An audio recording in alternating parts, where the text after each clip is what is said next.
Sebelumnya alasan Bapak menjadi kepala sekolah apa?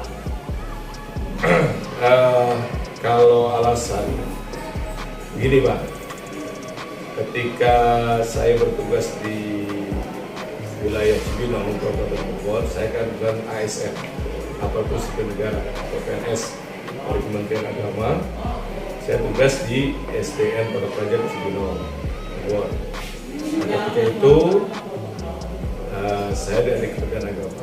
Ketua yayasan kita, Pak Jawad Polri, beliau adalah Kepala Kantor Wilayah Provinsi Jawa Barat. Kebetulan saya adalah alumni dari Yayasan Marindo ini. Beliau panggil saya untuk diminta menjadi pertama guru ya, guru di SMK Marindo. Untuk diangkat menjadi kepala sekolah. Jadi alasannya karena permintaan dari ketua yayasan.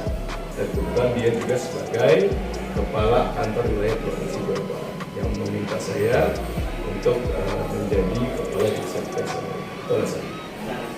Tapi motivasi Bapak kenapa mau mengikuti permintaan dari kepala yayasan?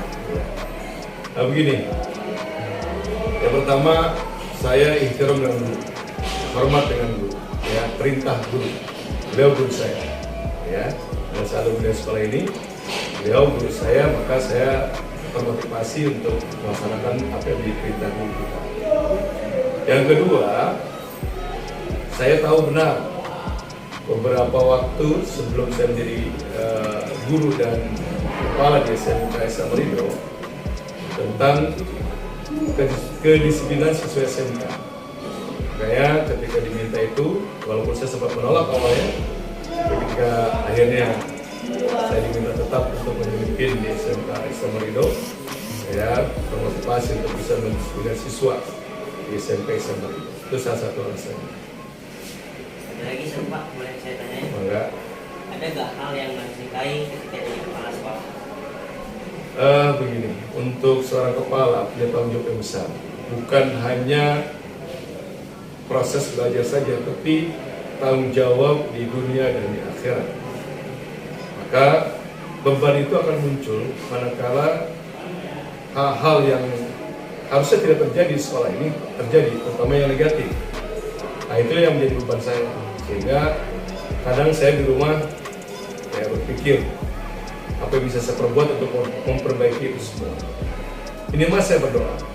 Makanya ketika muncul hal yang tidak baik tersebut dari sekolah, saya minta kepada Allah, pertama Fatihah saya kirimkan selalu kepada siswa-siswa saya berdoa. Nah beban itu yang membuat pikiran kita kadang-kadang merasa lelah, capek, gitu ya. Secara fisik memang nggak capek, tetapi secara pemikiran kita harus mencari inovasi, mencari proses jalan bagaimana proses belajar yang baik, ya, terutama memajukan sekolah ini. Itu yang dibutuhkan saya. Memajukan sekolah.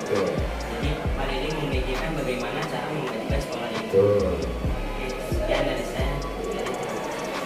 Ya. Terima kasih Pak. Sama-sama. Termotivasi karena mengajarkan ya, karena terus terang saja saya punya orang ya dari urusan teknik SMK ya di STM di zaman 90 itu STM bahkan tahun 2000 dimana SMK di zaman saya tahun 90 ke STM ya saya sedang di bidang teknik. Kemudian tahun 90-an 93 ya saya kuliah di salah satu perguruan tinggi swasta yang ambilnya teknik juga ya saya menyenangi yang namanya di teknik pengelasan, produksi, perawatan dan sebagainya. Kemudian ketika saya mendapatkan tawaran mengajar tahun 2005 ya SK ya sebenarnya basic saya bukan di mengajar ya tapi di teknik. Nah disitulah ada tantangan buat saya untuk memberikan ilmu yang saya dapatkan dari perguruan tinggi dari sekolah saya tempat saya sekolah. Jadi seperti itu. Kemudian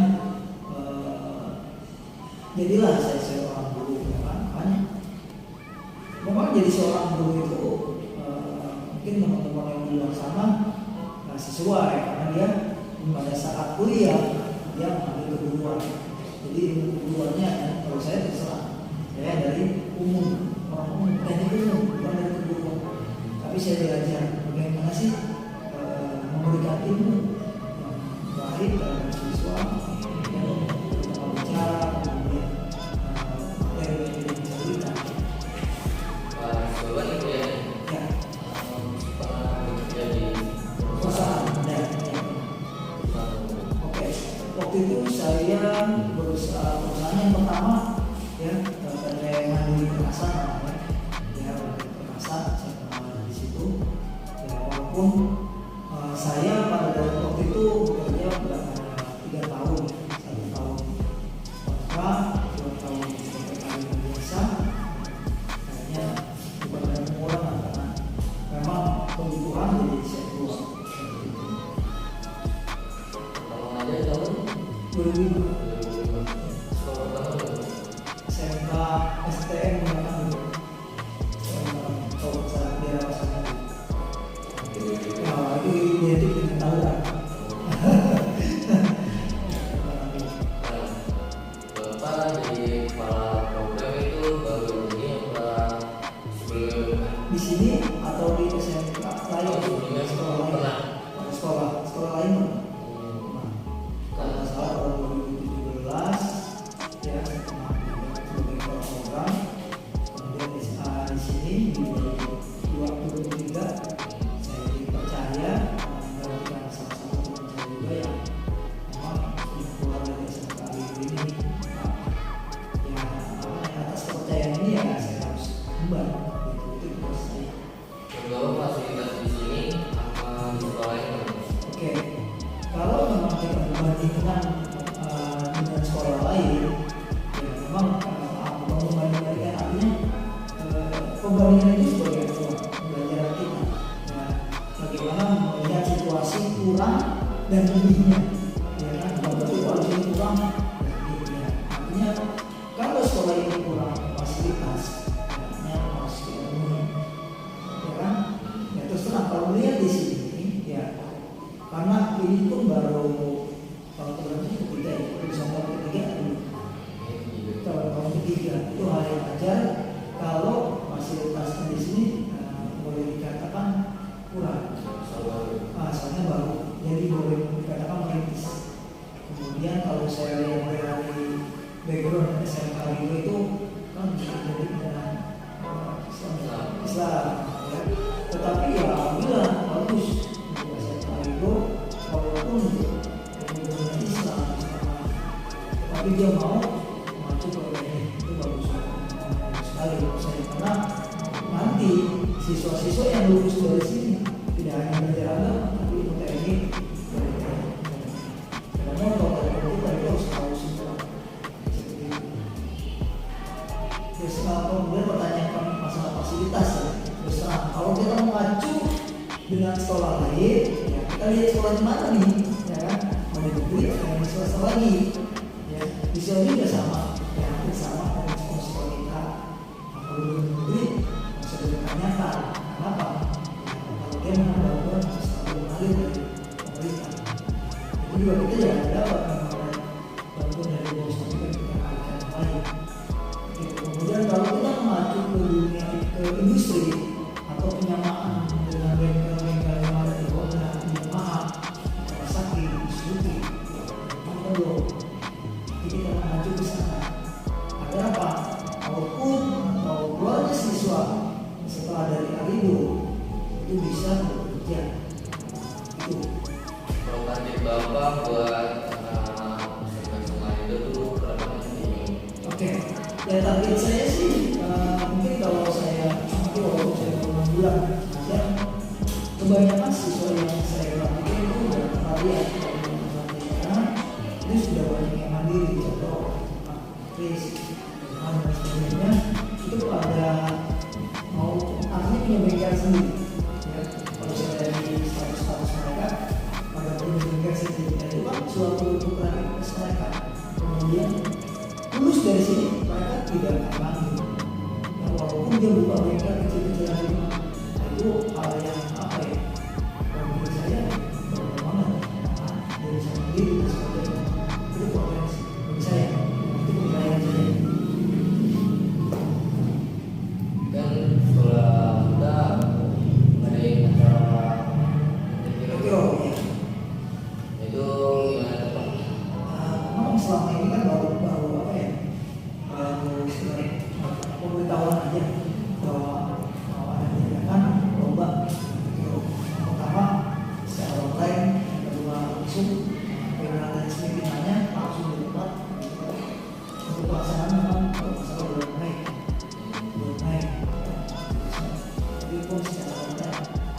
untuk memang pengisian.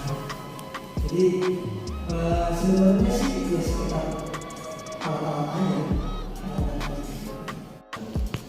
Kalau sekolah yang ada di sini gimana?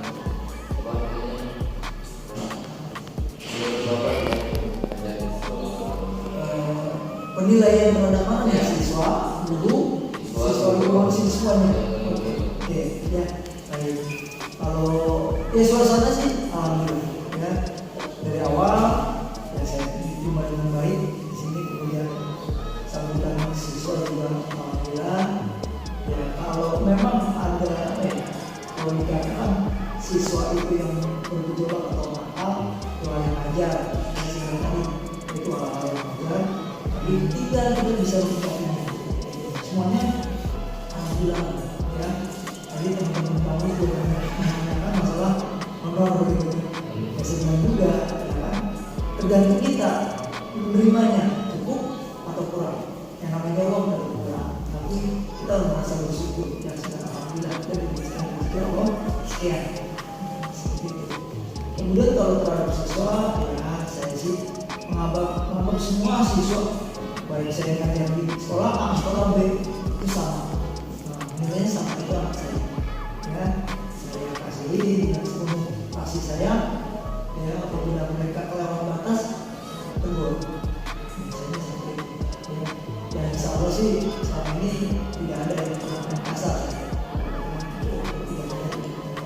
Kalau hal-hal yang ada siswa yang tidur di kelas, ya saya memaklumi. Ya, karena ada beberapa jam sekolah kosong, BT dan sebagainya. Bawaannya pengen ke kantin, bawaannya pengen main game, ya memang itulah tantangan jadi seorang guru bagaimana menyikapi hal seperti itu, ya kan? Terus kemudian ada siswa yang merokok, ya itu adalah tantangannya yang berat. Ya selama ini untuk tawuran alhamdulillah saya belum pernah dengar, mudah-mudahan tidak terjadi. Ya saya bilang itu tidak, ya kan? Karena ya berdinaumi dengan keagamannya sangat tinggi. Kemudian ketika setelah pulang sekolah jam 1 ya setengah 1 mereka dianjurkan sholat, ya itu saya sangat ya. Karena di sekolah-sekolah lain mungkin ya untuk sholat duha, sholat duhur wajib itu jarang sekali siswa yang ayo wajib sholat itu sebenarnya ya apa ya, bagi saya bagus ya, bagus sekali ya, karena untuk pembelajaran kalian juga. Sekarang kan dunia tuh untuk medik biar perawatan berkala ya secara berkala, perawatan secara berkala itu aja kok. Ya mungkin sama di tidak motor medik, tidak motor konvensional, ya sama. Semuanya yang namanya teknologi, kalau kita tidak rawat dengan baik, itu sama. Secanggih apapun, ya sebagus apapun teknologi, kalau kita tidak bisa merawat, ya hancur. Benar? Ya nggak usah jauh-jauh lah. Kalian punya motor konvensional atau motor karburator, ya coba kalian tidak jarang sekali yang pakai ganti oli, kan? Masih lama terus sama dengan motor metik juga, otomatis yang berkaitan dengan CCTV-nya, membiarkan ya CCTV foto, suara bergerak, ya kan? Ya, hanya perlu perawatan, ya memang sekali atau berapa kilometer. Kenapa sih kita jadi masalah? Cukup membersihkan, cukup ganti oli, saya rasa motor itu apa? kalau motor listrik kan Ya, motor listrik memang selama ini saya belum pelajari. Ya, hanya sekedar tahu. Ya memang dia apa namanya? Bagusnya polusinya tidak ada. Polusi darah sudah akan kurang, gitu kan? Cuma yang mungkin sedikit pertanyaan bagi saya, bukan saya pertanyaan, pikiran saya untuk perawatan, kayaknya tidak ada perawatan. Bukan baterai, kalau mati ya perawatan baterai Tapi kalau bicara perawatan baterai itu kayak ini, ya, maintenance free, ini tidak ada perawatan. Habis dicas. Ya paling perawatannya hanya ya sekarang dan gigi atau rantai dulu itu aja. Ban, sih atau sasis perawatannya itu. Tapi kalau di engine ada, setahu saya karena dia bentuknya sifatnya dinamo menggerak. Kemudian mungkin penggantiannya yaitu borosnya atau aktif, borosnya aktif. Kemudian saya khawatirkan ini biasanya kalau yang namanya baterai kering itu kan tidak bisa diisi ulang atau kalau borosnya tidak bisa. Kemudian sama dengan baterai handphone kamu tidak bisa didaur ulang, itu akan jadi ribu. Itu baru prediksi saya. Mohon maaf kalau prediksi saya salah. Apa bisa didaur ulang atau tidak? Kalau belajar tentunya Nggak bisa. Itu kelemahan di situ. Jangan kan jarak jauh untuk bebannya lebih berat. Ya. Nah itu. Ya, itu beberapa kali sih saya menjumpai ya tanjakan hanya berapa kilometer itu kasihan. Jangan nggak ada tenaga. Itu yang kita khawatirkan. Ya mungkin setelah diciptakan kondisinya nanti ada lagi sesi yang lebih besar lagi. Tapi kan dibangunnya lebih besar juga. Kalau punya lebih besar, ya sama dengan mobil sekarang, mobil listrik juga ada kan, itu bisa. Cuma mereka mungkin mahal, nah itu ya, yang pertama jawaban saya kurang puas.